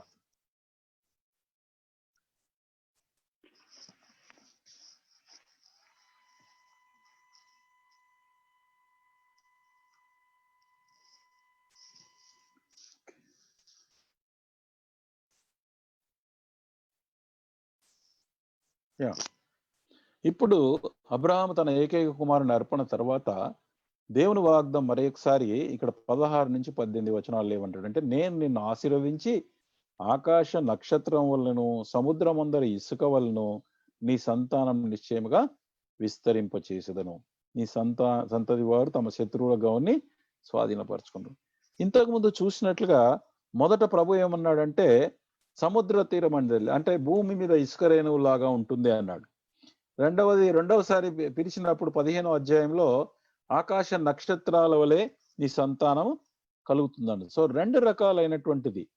18లో నా మాట విన్నందున భూలోకంలోని జనములన్నీ నీ సంతానం వలన ఆశీర్వదించబడినై నా తోడని ప్రమాణం చేసినని యెహోవా సెలవిచ్చెను. అందుచేత మృతతుల్యుడైన ఒకరి నుండి ఇప్పుడు హెబ్రీ 11:12లో ఈ వచనం ఉంది. అందువలన మృతతుల్యుడైన ఒకరి నుండి సంఖ్యకు ఆకాశ నక్షత్రం వలన సముద్ర తీరం అందరి లెక్కింప శక్యం కాని ఇసుక వలన సంతానం కలిగిన. దీనివల్ల మనకేం అర్థమవుతుందంటే అతని యొక్క సంతానంలో 2 గ్రూప్స్ వారు ఉన్నారు. ఇప్పుడు క్రీస్తునందు విశ్వాసులు అబ్రహాము కుమారులు. అబ్రహాము ఆశీర్వాదములు క్రీస్తులో విశ్వాసులకు అనుగ్రహించబడి. గలతీ 3వ అధ్యాయం 6-12 వచనాలు చూడండి. గలతీలకు రాసిన పత్రిక 3వ అధ్యాయం. అబ్రహాము దేవుని నమ్మెను, అది అతనికి నీతిగా ఎంచబడెను. ఇంతకుముందు ఆదికాండం 15వ అధ్యాయంలో చెప్పబడినటువంటి వచనం ఇక్కడే రెఫర్ చేశాడు పౌలు. కాబట్టి విశ్వాస సంబంధులే అబ్రహాము కుమారులను మీరు తెలుసుకొనవలెను. సో శరీర సంబంధమైనటువంటి సంతానం ఒకటి ఉంది, విశ్వాస సంబంధమైనటువంటి అబ్రహాము కుమారులను ఇంకొకటి మనం అర్థం చేసుకోవచ్చు. దేవుడు విశ్వాసం మూలముగా అన్ని జనుల నీతిమంతులుగా తీర్చినని లేఖనం ముందుగా నీ యందు అన్యజనులందరూ ఆశీర్వదింపబడినని అబ్రహామునకు సువార్తను ముందుగా ప్రకటించెను. మళ్ళీ తర్వాత ఏమంటాడంటే 14 వచనంలో 13-14 అబ్రహాం పొందిన ఆశీర్వచనము క్రీస్తు యేసు ద్వారా అన్యజనులకు కలుగుటకై. అంటే అబ్రహాము కలిగినటువంటి ఇప్పుడు ఈ ఆశీర్వాదాలన్నీ ఏదైతే దేవుడు అబ్రహాము ద్వారా ఇచ్చాడో అవన్నీ కూడా అన్యజనులైనటువంటి మనకు కలగడానికి క్రీస్తు యేసు ద్వారా మరి ఏర్పాటు చేశాడు. అందుకొరకే క్రీస్తు మన కోసం శాపమై మనలను ధర్మశాస్త్రం యొక్క శాపము నుంచి విమోచించెను. ఇందువలన మ్రాను మీద వేలాడిన ప్రతివాడు శాపగ్రస్తులను రాయబడింది. సహోదరులారా, మనుష్య రీతిగా మాట్లాడుచున్నాను. మనుష్యుడు చేసిన ఉడంబడిక నేను స్థిరమైన తర్వాత ఎవడును దాన్ని కొట్టివేయడు. అంటే ఒకసారి నిబంధన చేసిన తర్వాత దాన్ని ఎవరు కూడా కొట్టేయరు. అందుకే మన లైఫ్ లో కూడా చాలా ఇంపార్టెంట్. ఒకసారి మనం అగ్రిమెంట్ చేస్తే మాత్రం దాన్ని మనము జాగ్రత్తగా నెరవేర్చాలి. చరిత్రలో చూస్తే గనక నిబంధనను ఎవరైతే అలాగా వాళ్ళు దౌర్జన్యం చేయకుండా ఉన్నారో వాళ్ళందరి విషయంలో దేవుడు బలమైనటువంటి తీర్పు తీర్చినట్టుగా మనం చూస్తాం. అందుకే నిబంధన చాలా ఇంపార్టెంట్. మనం దేవుని బిడ్డలుగా నిబంధన చేసేటప్పుడు ముందే జాగ్రత్తగా ఉండాలి. కానీ నిబంధన చేసిన తర్వాత నెరవేర్చడానికి దేవుని యొక్క శక్తిని కోరుకొని మనం అలాగ ఉండడానికి ప్రయత్నం చేయాలి. అబ్రహామునకును అతని సంతానములకు వాగ్దానములు చేయబడెను. ఆయన అనేకులను గూర్చి అన్నట్టుగా సంతానములకు అని చెప్పక ఒకని గూర్చే అన్నట్టు నీ సంతానములకు అనెను. ఆ సంతానము క్రీస్తు. సో దీన్ని బట్టి మనకి ఏం అర్థమవుతుందంటే విశ్వాసము ద్వారా, క్రీస్తు నందు విశ్వాసం ద్వారా అబ్రహాము యొక్క ఆశీర్వాదాలు మనకు కూడా ట్రాన్స్ఫర్ అయినాయి. మన ప్రభు అయిన యేసు క్రీస్తు యొక్క తండ్రి యొక్క దేవుడు స్తుతింపబడినాక ఆయన క్రీస్తునందు పరలోక విషయంలో ఆత్మ సంబంధమైన ప్రతి ఆశీర్వాదం మనకు అనుగ్రహించెను. ఇప్పుడు ఇశ్రాయేలు ప్రజలు వారు శరీర రీతిగా పుట్టినటువంటి సంతతి, వారి ఆశీర్వాదాలు భూ సంబంధమైనవి. మన ఆశీర్వాదాలు ఆత్మ సంబంధమైనవి. మరి తర్వాత పిలుపు విషయానికి చూస్తే గనక తన రాజ్యమునకు మహిమను పిలుచుతున్నటువంటి దేవునికి మీరు తగినట్టుగా నడుచుకోవాలని 1 తెస్సలోనికలో రాశాడు. ఇక్కడ 2 విధములైన అబ్రహాం యొక్క సంతానం భూమి మీద ఉండు రేణువుల వలె మరియు ఆకాశ నక్షత్రాలు. ఆకాశ నక్షత్రాలు అంటే ఎవరు? భూమి మీద రేణువులు అంటే ఎవరు? ఇసుక రేణువుల వలె అంటే ఎవరంటే వీళ్ళు ఇశ్రాయేలీయుల యొక్క పిలుపు, వారి యొక్క ఆశీర్వాదాలు. అబ్రహాము, ఇస్సాకు, యాకోబు ఆయన 12 మంది కుమారులకు చెందిన 12 గోత్రంలో ఇశ్రాయేలు ప్రజలకు మాత్రమే ఆశీర్వాదాలు చెందుతాయి. క్లిష్టమైన మోషే ధర్మశాస్త్రాన్ని వీళ్ళు పాటించాలి. వారి ఆశీర్వాదాలు భూ సంబంధమైనవి. వారి పిలుపు భూమి మీద ఉన్న కనాన్ను స్వతంత్రించుకొనుటకు కేవలం ఇశ్రాయేలీయులు మాత్రమే అర్హులు. క్రీస్తు 1000 ఏళ్ల పాలనలో వారు భూలోకము నుండి అర్త్లీ స్పియర్ రాజ్యంలో పాలు పొందుతారు. ఇక్కడ దేవుని రాజ్యం విషయం ఇంతకుముందు నేను వివరిస్తూ వచ్చాను. పరలోక భాగము, భూమి మీద రాజ్యం. ఇప్పుడు ప్రస్తుతం ఉన్నటువంటి కాలంలో ఈ క్రింద ఉన్నటువంటి ఆకాశంలో అంటే సూర్యమండలం వరకు వ్యాపించి ఉన్నటువంటి ఈ వాయుమండలంలో సాతాను వాడి దూతలు మరి భూమి మీద భూరాజులు పరిపాలన చేస్తున్నారు. యేసు ప్రభు వారు వచ్చినప్పుడు సాతాను వాడి దూతలను అక్కడి నుంచి తోసివేసి ఆ ప్రాంతంలో మరి నిన్ను నన్ను క్రీస్తునందు విశ్వాసుల మీద మరి ప్రభు ఏర్పాటు చేసుకుంటాడు. అబ్రహాముకి ఇవ్వబడిన ఆశీర్వాదాలు ఆకాశ నక్షత్రంలో ఎవరంటే వాళ్ళు క్రీస్తునందు విశ్వాసులు. కుమారుడైన క్రీస్తునందుల విశ్వాసం ద్వారా తిరిగి జన్మించిన దేవుని పిల్లలు అర్హులు. కృప ద్వారా క్రియలు లేని యేసుక్రీస్తునందరి రక్షణ. వాళ్ళైతేనేమో వాళ్ళు నిర్వహించాల్సింది ఏంటంటే ధర్మశాస్త్రాన్ని పాటించాలి. వాళ్ళు క్రీస్తునందుల పరలోక విషయంలో ఆత్మ సంబంధమైన ప్రతి ఆశీర్వాదము మనం కలిగింది. పిలుపు పరలోక రాజ్యానికి, పరమకణాను క్రీస్తుతో రాజ్యపాలన మనకు. క్రీస్తులో అందరూ సమానమే, ఇశ్రాయేలు అని అన్యులన్నీ తేడా ఇక్కడ లేదు. క్రీస్తు 1000 ఏళ్ల పాలనలో పరలోకం నుండి అంటే హెవెన్లీ స్పియర్ నుంచి ఆయనతో మనము పరిపాలన చేసేదము. క్రీస్తునకు ముందు అంటే యేసు ప్రభు వారు భూలోకానికి రాకముందు ఇశ్రాయేలు వారిలో కూడా దేవుని యందు విశ్వాసం ద్వారా కేవలం పరలోక దృష్టితో జీవించి దేవుని అధికారి కింద సేవ చేసిన వారు కూడా పరలోక రాజ్యంలో పాల్పొందుతారు. అనగా అబ్రహాం, ఇస్సాకు, యాకోబు సకల ప్రవక్తలు కూడా ఉంటారని మరి యేసు ప్రభువే మరి లూకాసు వార్తలో చెప్పాడు. కనుక అట్టివారు అంటే అదే విశ్వాసము ద్వారా జీవించిన వాళ్ళు, పాత నిబంధన కాలంలో ఉన్నవాళ్ళు క్రీస్తు కంటే ముందు, ఇక క్రీస్తు తర్వాత క్వశ్చనే లేదు. క్రీస్తునందు విశ్వాసం ఉంచిన వారికి మాత్రమే పాలు. ఇక ఈ రెండింటిని కంపారిజన్, ఇసుక రేణువుల వలె ఇశ్రాయేలీలు, ఆకాశ నక్షత్రములే క్రీస్తు యొక్క విశ్వాసులు. ఇక్కడ అబ్రహాం, ఇస్సాకు, యాకోబు వాళ్ళ యొక్క పిల్లలు వీళ్ళు. తర్వాత ఇప్పుడు ఆకాశ నక్షత్రాలు అంటే మనము క్రీస్తునందు విశ్వాసం ఇచ్చినటువంటి మనకి ఇక్కడ క్లిష్టమైన మోషే ధర్మశాస్త్రాన్ని పాటించాలి. మనమేమో కృప ద్వారా క్రియలు లేని క్రీస్తునందు రక్షణ మనకుంది. వారి ఆశీర్వాదాలు భూ సంబంధమైనవి, మన ఆశీర్వాదాలు పరలోక సంబంధమైనవి, ఆత్మ సంబంధమైనవి. వారి పిలుపు భూమి మీద ఉన్న కరాను స్వతంత్రించుకోవటానికి, మన యొక్క పిలుపు పరలోక రాజ్యము, పరమ కణాన్లో క్రీస్తు కూడా రాజ్యపాలన. కేవలం ఇశ్రాయేలు మాత్రమే ఉంటారు ఇందులో. అటువైపు అందరూ సమానమే. క్రీస్తు 1000 ఏళ్ల పాలన వాళ్ళు అర్త్లీ స్పియర్ లో పాలన చేస్తారు. క్రీస్తు 1000 ఏళ్ల పాలనలో పరలోకం నుండి హెవెన్లీ స్పియర్ లో ఆయనతో పాటు ఉంటారు. అదే ఇందాక చెప్పినట్లుగా అబ్రహాం, ఇస్సాకు, యాకోబు సకల ప్రవక్తలు కూడా ఈ ఆకాశ నక్షత్రాల వలె ఉండేటటువంటి దాంట్లోనే ఉంటారు. ఇక దీని యొక్క కన్ఫర్మేషన్ మళ్ళీ దానియేలు గ్రంథంలో ఉంది. దానియేలు గ్రంథం 7వ అధ్యాయం 13, 14 వచనాలు చూడండి. దానియేలు గ్రంథం, ఇది ఇంగ్లీష్ లో ఉన్న వచనం కేజేవిలో మరి ఎన్కేజేవిలో ఉంది. కనుక ఈ యొక్క తేడా తెలుగులో వాళ్ళు చూపించలేదు. కనుక మీరు ఇంగ్లీష్ బైబిల్లో ఉన్నవాళ్ళు ఇంగ్లీష్ బైబిల్ కూడా చూస్తే మంచిది. లేకపోతే ఇంటికి పోయిన తర్వాత ఇంగ్లీష్ బైబిల్లో మళ్ళీ వెరిఫై చేయండి. ఇక్కడ చాలా స్పష్టమైన డిఫరెన్స్ మనం చూస్తాం. 7వ అధ్యాయం 13వ వచనంలో 7:13-14 ఏంటంటే, రాత్రి కలిగిన దర్శనం నేను ఇంకా చూచుండగా ఆకాశ మేఘారూఢుడే మనుష్య కుమారుని పోలిన ఒకడు అంటే యేసు ప్రభువారు ఆ మహావృద్ధుడగు ఆయన సన్నిధికి ప్రవేశించి అనగా దేవుని యొద్దకు ప్రవేశించి ఆయన సముఖమందు తేబడెను. ఇది ఫ్యూచర్ లో ఎప్పుడైతే రాజ్యం యొక్క అధికారాన్ని అంటే భూలోకములో సంపూర్ణంగా మరి సాతానుని తొలగించి యేసు ప్రభు వారు రాజ్య పరిపాలన ఆరంభించక ముందు మరి ఆకాశములో ఈ రాజ్యాన్ని అప్పగించేటటువంటి దృశ్యం ఇది ప్రవచనం ద్వారా దానియేలు ప్రవక్త చూశాడు.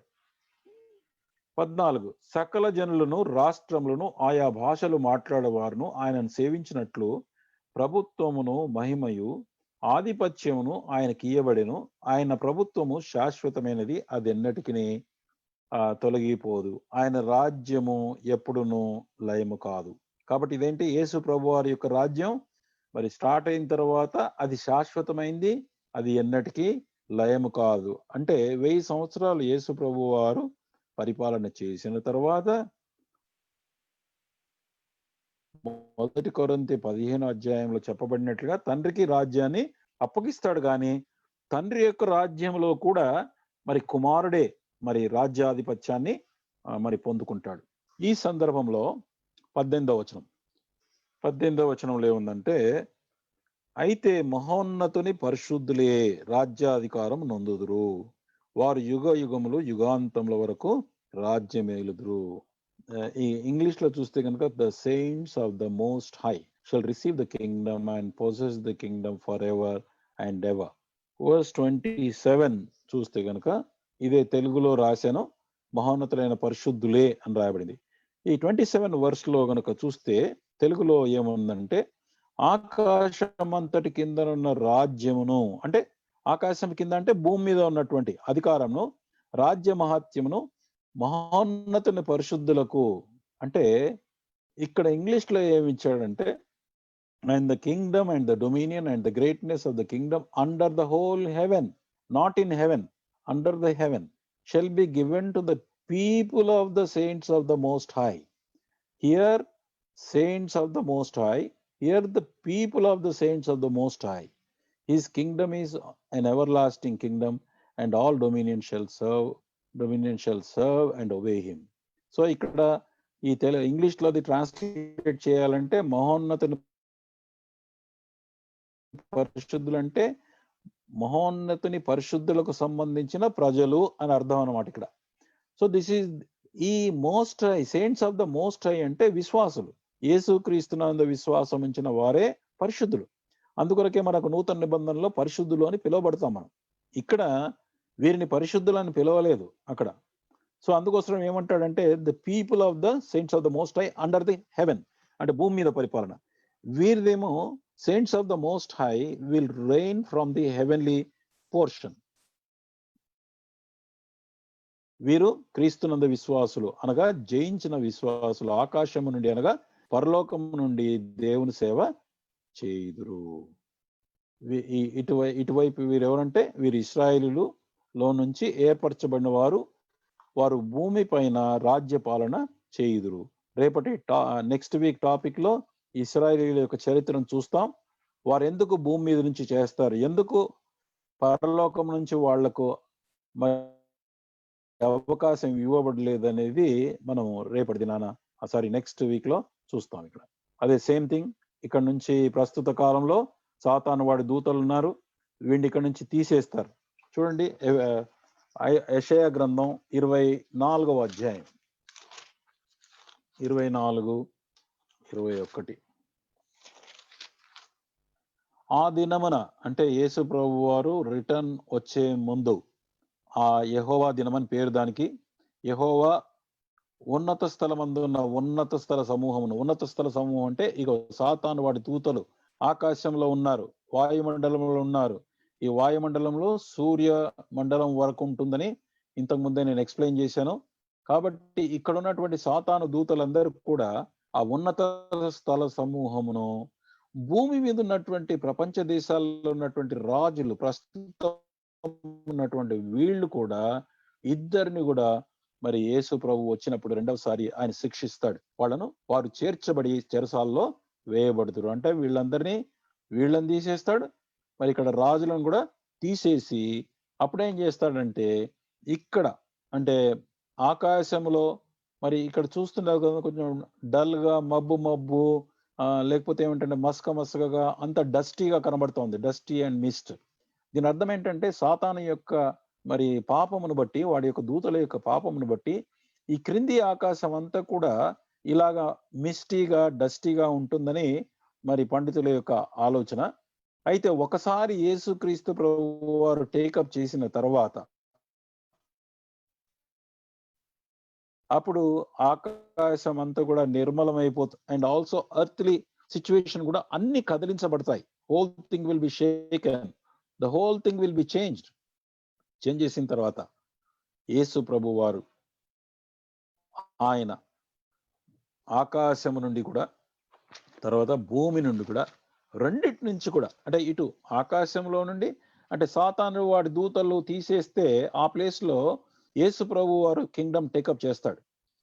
తర్వాత ఈ వాని దూతల ప్లేస్ లో పరిశుద్ధులను మనం సిద్ధం చేస్తున్నాడు. ఇప్పుడు ప్రాబ్లం ఏంటంటే వీడిని తీసివేయటానికి ఇంకా ప్రభు ఎందుకు టైం ఇస్తున్నాడు అంటే, ఇక్కడ ఎంతమంది అయితే నంబర్ ఉన్నారో వాని దూతలు, ఆ దూతల సంఖ్యను రీప్లేస్ చేసేటటువంటి నంబర్ ఇక్కడ మనం సిద్ధం కావాలి.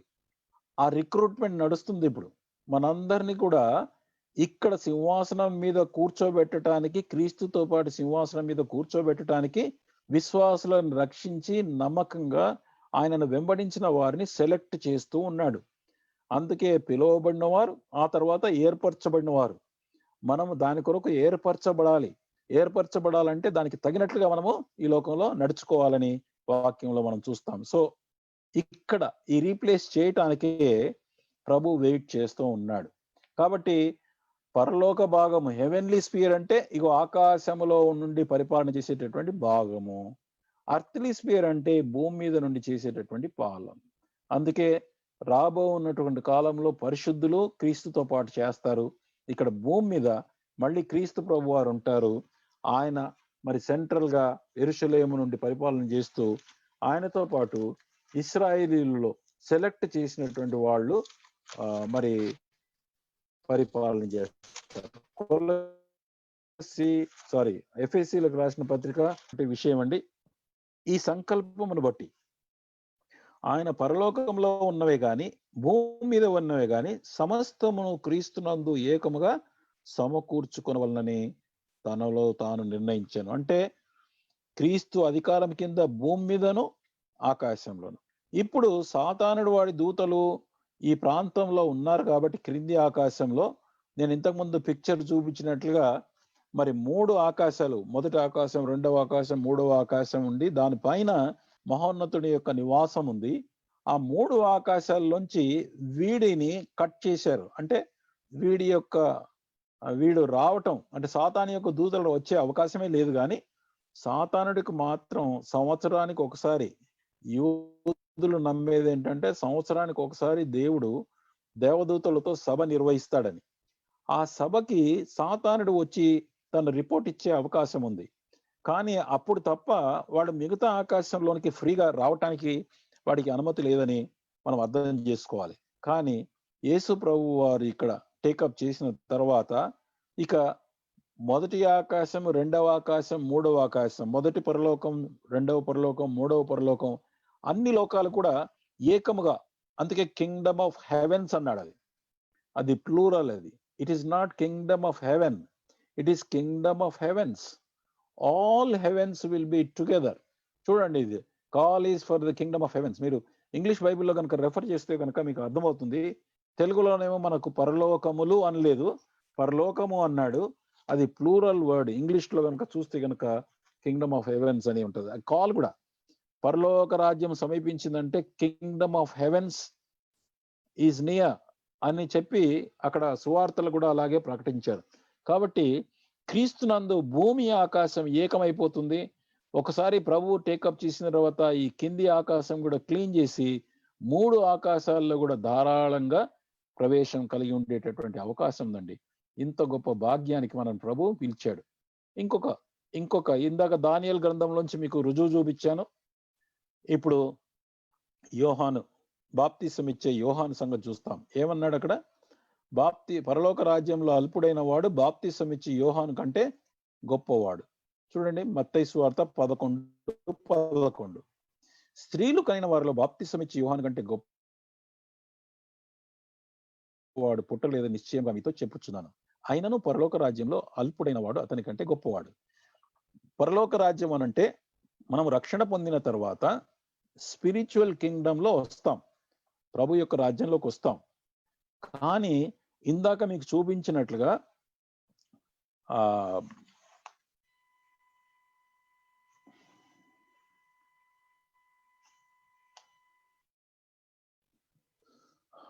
రివర్స్ చేయలేకపోతున్నా.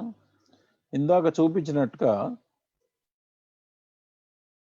లూకా సువార్త 16:16 చూస్తే గనక యోహాను కాలం వరకు ధర్మశాస్త్రం ప్రవక్తలు ఉంటాయి, అప్పటి నుండి దేవుని రాజ్య సువార్త ప్రకటించబడుతుంది, ప్రతివాడును ఆ రాజ్యంలో బలవంతంగా జొరబడుచున్నాడు. దీని అర్థం ఏంటండి?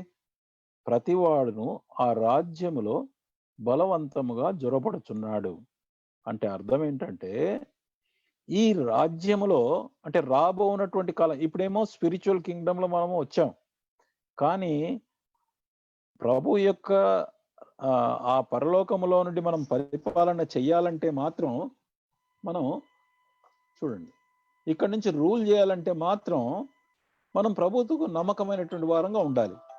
నమ్మకంగా ఉండాల్సినటువంటి మనము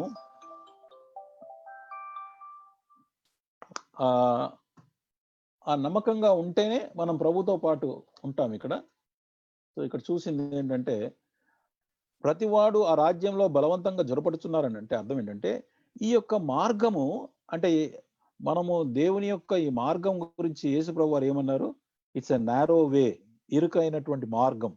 ఈ ఇరుకు మార్గంలో వెళ్తూ ఉండగా ఇటు పక్కన ఒత్తిడి, అటు పక్కన ఒత్తిడి, కాబట్టి మనం మధ్యస్థంగా నేరుగా దేవుని వాక్యానుసారంగా మనం జీవిస్తూ రావాలి.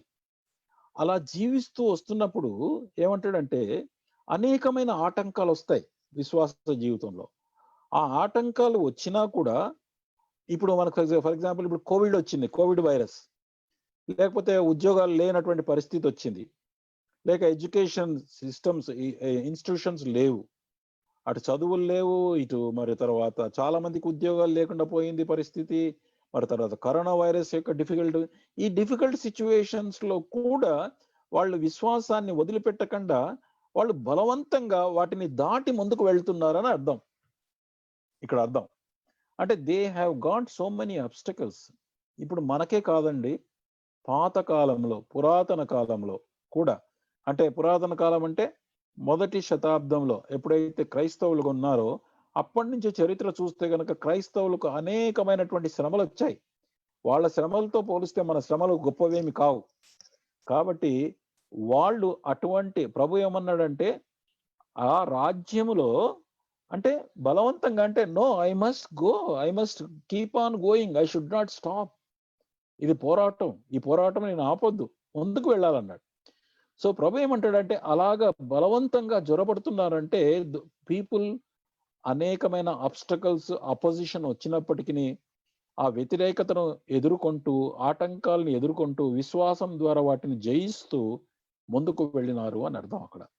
కనుక ఈ రాజ్యంలో అంటే ఫిజికల్ గా అంటే భౌతికంగా ఇప్పుడేమో మనమేమో స్పిరిచువల్ కింగ్డమ్ లో ఉన్నాం, అంటే ఆత్మీయమైనటువంటి రాజ్యం. ప్రభు యొక్క క్రైస్తవులుగా మనం మారినప్పుడు, విశ్వాసంతో తిరిగి జన్మించినప్పుడు ప్రభు యొక్క అధికారం కింద ఆయన రాజ్యంలో ఉన్నాం. కానీ ఇక్కడ మనం నమ్మకంగా కొనసాగితే గనక ప్రత్యక్షంగా ఆయన యొక్క రాజ్యంలో మనం పాలు పొందేటటువంటి సమయం అది.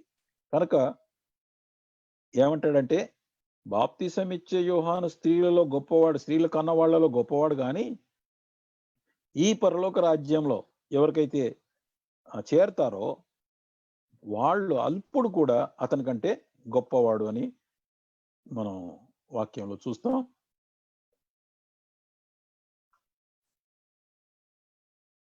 అయితే మన పిలుపు ఎంత ఉన్నతమైన పిలుపో మనం జ్ఞాపకం చేసుకుందాం. ఇప్పుడు పిలుపు ఏంటండి? తన రాజ్యమునకు మహిమను మిమ్మల్ని పిలుచున్న దేవునికి తగినట్టుగా మీరు నడుచుకోవాలి అని ఉంది కదా. తెస్సలోనికీయులకు రాసిన పత్రిక, మొదటి తెస్సలోనికీ పత్రిక 2వ అధ్యాయం 11వ వచనంలో, తన రాజ్యమునకును మహిమకును మిమ్మల్ని పిలుచున్న దేవునికి తగినట్టుగా మీరు నడుచుకోవాలను. ఆయనకు తగినట్టుగా నడుచుకోవాలంటే ఏం చేయాలి మరి అర్థం? మన పిలుపు చాలా గొప్పది. ఎందుకు? ఉన్నతమైనటువంటి స్థలాల్లో పరలోకములో మనము క్రీస్తుతో పాటు పరిపాలన చేయాలనేటటువంటి పిలుపు గనక మనం ఏం చేయాలా? బేసిక్, నీ పూర్ణ హృదయంతోను, నీ పూర్ణ ఆత్మతోను, నీ పూర్ణ మనస్సుతోను నీ దేవుడైన ప్రభువును ప్రేమింపవలను. అంటే అర్థం ఏంటి? మొట్టమొదట దేవుని హృదయపూర్వకంగా ప్రేమించాలి. నీ శక్తితో మొత్తం నీ యొక్క హృదయంలో నుంచి నీ శక్తితో, పూర్ణ శక్తితో కూడా నువ్వు దేవుని ప్రేమించాలి. అయితే ఇంకొక మాట ఏమంటాడు? 10:27లో 10:37లో మత్తయి, తండ్రినైనను తల్లినైనను నాకంటే ఎక్కువగా ప్రేమించేవాడు నాకు పాత్రుడు కాదు. అంటే కంపారిటివ్గా చూస్తే మరి యేసు ప్రభు వారిని వెంబడించే విషయంలో తల్లి తండ్రి గనక ఆటంకంగా ఉంటే గనక దానికి లోనై ప్రభు యొక్క మాటకు నడుచుకోకుండా ఉంటే నాకు పాత్రుడు కాదు. నాకు పాత్రుడు కాదంటే అర్థం ఏంటి? రక్షణ ఉండదని కాదు. నాతో పాటు పరిపాలనలో నాకు పాత్రుడు కాదు. ఉదాహరణకి ఎట్లా అవుతుంది ఇది? తల్లిదండ్రి వీళ్ళు తల్లిదండ్రులు మరి వీళ్ళ యొక్క మాటను ఎప్పుడు కలగవచ్చండి? ఉదాహరణకి వారు అంటరాని విషయాలు వచ్చింది అనుకోండి. అంటే పలానా వాళ్ళు అంటరాని అనేటటువంటి ఆచారం ఉంది కాబట్టి మనం వాళ్ళని ముట్టుకోవద్దు, వాళ్ళు దూరం ఉండాలి, వాళ్ళతో మనం సంబంధం పెట్టుకోకూడదు అని అన్నారనుకోండి. మరి విశ్వాసి అయినటువంటి వ్యక్తి తన తల్లిదండ్రులు ఈ మాట చెప్పినా కూడా ఆ మాటను కాకుండా నో, క్రీస్తునందు అలాంటివి ఏమి లేవు, మరి నేను వాళ్ళతో కలిసి నేను ఫ్రెండ్షిప్ చేయొచ్చు విశ్వాసంలో అని చెప్పినప్పుడు వాళ్ళు ఆటంకపరిస్తే తల్లిదండ్రుల మాట వినాలా లేకుంటే ప్రభు మాట వినాలా? ప్రభు మాట వినాలి. అక్కడ ఏమంటాడంటే తల్లిదండ్రుల కంటే ఎక్కువగా నన్ను ప్రేమించాలి. ఇప్పుడు మనం వివాహం చేసుకునేటప్పుడు మరి మన లోకల్ లా ప్రకారంగా కట్నం తీసుకోవద్దు అనుకోండి. నేను కట్నం వద్దంటే తల్లిదండ్రులు ఏమో కట్నం కావాలన్నారు. ఇప్పుడు ఎవరి మాట వినాలి? దేవుని మాట వినాలి. దేవుడు ఏర్పాటు చేసిన, ప్రభుత్వం ఏర్పాటు చేసిన రూల్స్ ప్రకారంగా వాళ్ళ మాట వినాలి. ఇలాగ మన జీవితంలో యొక్క అనేకమైనటువంటి సవాళ్ళైనటువంటి అంశాలను మనం ఎదుర్కొంటాం. వాటన్నిటిలో కూడా మరి తల్లిదండ్రుల కంటే కూడా ప్రభువును ఎక్కువగా ప్రేమిస్తున్నామా? తల్లిదండ్రులను ప్రేమిస్తున్నామా? లేదండి మా అమ్మ ఒప్పుకోరండి, మా నాన్న ఒప్పుకోరండి, వాళ్ళ పేరు మీద వేసేసి మనం కూడా అలాంటి వాటికి లోనవుతున్నామా? మరి తర్వాత అలాగే ఏమంటాడు?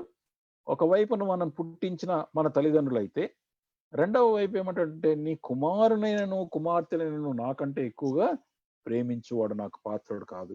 అంటే దేవుని ఇంత గొప్ప పిలుపు పిలిచాడండి.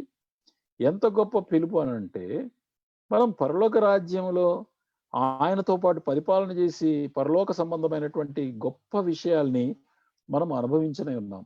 అంత గొప్ప ఆశీర్వాదాన్ని అబ్రహాము ద్వారా ఏదైతే ఆశీర్వాదం వచ్చిందో దాన్ని యేసుక్రీస్తు వారు తిరిగి మళ్ళీ మనకు ఆశీర్వాదాన్ని తీసుకొచ్చాడు. ఆ ఆశీర్వాదాన్ని మనకు అన్వయించినప్పుడు ఇప్పుడు ఏమంటాడంటే ఆయన చెప్పినటువంటి ఆకాశ నక్షత్రాలలాగా మీరున్నారు. ఆత్మ సంబంధమైనటువంటి వారు, పరలోక సంబంధమైన వాళ్ళు. కాబట్టి అటువంటి గొప్ప ఆశీర్వాదం పొందుకున్నటువంటి మనము ప్రభువును ప్రేమించాలి అని అంటాడు. రెండవ విషయం, హెబ్రీయులకు రాసిన పత్రిక 3వ అధ్యాయం 15వ వచనం. ఏలైనగా మొదటనున్న మన దృఢ విశ్వాసం అంతము మట్టుకు గట్టిగా చేపట్టిన ఎడలనే క్రీస్తులో పాలివారమై ఉందుము. క్రీస్తులో అని ఉంది ఇక్కడ తెలుగులో, కానీ యాక్చువల్గా ఒరిజినల్ గ్రీక్ లో దాని అర్థం ఏంటంటే క్రీస్తుతో పాలివారమై ఉందుము. అంటే క్రీస్తుతో పాటు ఆయన రాజ్య పరిపాలనలో, ఆయన మినిస్టీరియల్ క్యాబినెట్ లో మనం మెంబర్స్ అవుతాము అన్నాడు. ఎలాగవుతామని? మొదటున్నటువంటి విశ్వాసము చివరి వరకు పట్టుకోవాలి. ఎలాంటి అవాంతరాలు వచ్చినా, ఆటంకాలు వచ్చినా, కష్టాలు వచ్చినా, శ్రమలు వచ్చినా, మన కోవిడ్ వైరస్ వచ్చినా, లేకపోతే ఎలాంటి ప్రాబ్లం వచ్చినా, శరీరారోగ్యం వచ్చినా, ఎకనామికల్ గా డబ్బు విషయంలో ప్రాబ్లం వచ్చినా, ఏదొచ్చినా కూడా అన్నిటినీ కూడా ఆయన కృప ద్వారా మనం దాటిపోతూ మనకు కలిగిన విశ్వాసాన్ని విడిచిపెట్టకుండా దృఢంగా ప్రభువును వెంబడించాలి. ఇదే మనం యొక్క పిలుపు యొక్క మెయిన్ థింగ్స్. మొట్టమొదటిది ఏమన్నామండి? దేవుని సంపూర్ణంగా ప్రేమించండి. తల్లిదండ్రుల కంటే, పిల్లల కంటే కూడా ఎక్కువ ప్రేమించాలి. మొదటి స్థానము దేవుడికే. ఎప్పుడైనా పరీక్షలో పెట్టుకోండి, గుర్తు పెట్టుకోండి. ఆయన రాజ్యమునకు తగినట్లుగా, పిలుపుకు తగినట్టుగా ఉండాలంటే ఈ ఇద్దరు, 2 జనరేషన్, మన పై జనరేషన్, మన కింద జనరేషన్, ఇద్దరు కంటే కూడా దేవుడికే మనం ఎక్కువగా ప్రేమించేటటువంటి వాళ్ళే. మన తల్లిదండ్రులను ప్రేమిస్తాం, పిల్లల్ని ప్రేమిస్తాం. ప్రభువే అన్నాడు తల్లిదండ్రులను సన్మానించమన్నాడు. కానీ ప్రేమకు వస్తే మాత్రం నాకంటే ఎక్కువగా ప్రేమించడానికి వీల్లేదు. అంటే అర్థం ఏంటంటే వాళ్ళని ప్రేమించాలి, కానీ నాకు వ్యతిరేకంగా చెప్పినప్పుడు వారి మాట మీరు వింటే గనక నాకు పాత్రులు కారు అన్నాడు. మొదటున్న విశ్వాసం చివరి వరకు మనము గట్టిగా చేపట్టిన ఎడల్ని మనము. సో ప్రభు ఈ యొక్క వాక్యాన్ని దీవించును గాక. మనకున్నటువంటి ఈ గొప్ప ఆశీర్వాదాన్ని, ఈ ఆశీర్వాదాన్ని ప్రభు మనకి మరి 2 రకాలైనటువంటి సంతతిలో మనము ఆకాశ నక్షత్రాలను పోలినటువంటి వారం కనుక అటువంటి